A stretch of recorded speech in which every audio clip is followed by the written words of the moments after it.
Album Jednina grupe Goblin je definitivno vrhunski album. Ja sam imao prilike slušati taj album dok je bio u množini i dok ga je Vlado puštao nemontirano. Putovali smo od Stare Pazove do Batajnice i slušao sam fantastičan album.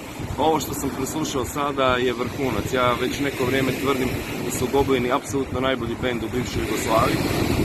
Konceptno definitivno, a ovaj album ih je zacementirao na jedan, po meni, sam vrh jugoslavenske rock scene.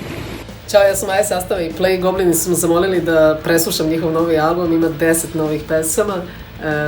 Super je što su nekako ostali isti, a opet ima nekih novina, ima čak i trube u jednoj pesmi, tako da ima golubove recitativnosti kao neka nova stvar. Meni je, u stvari, od ovih 10 pesama, meni je najsimpatičnija Hvala vam, to moram da priznam, i pesma koja zatvara album, Negde pred zoru, pesma koja onako liči, samo malo da se podsjetim. Onako mirnija pesma, liči na sve drugo, samo ne na Gobline. Liči mi na dosta domaćih bendova, a možda čak najviše na Hladno pivo. Ali stvarno dobro, 10 novih pesama od Goblina stižemo uskoro i hvala puno, vidimo se neki drugi put. Ćao.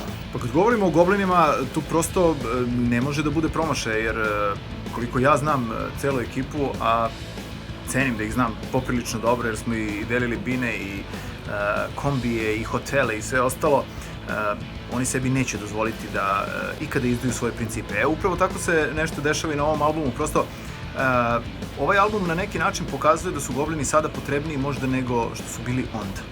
Koliko god ovo zvučalo pompezno ili već kako će ko to da shvati, značaj Goblina raste iz godine u godinu, a bojim se da posle Goblina će jednog dana ostati mesto koje će teško neko da popuni. Dakle, nije lako popuniti nečije tuđe cipele, a u ovom slučaju će biti preteško.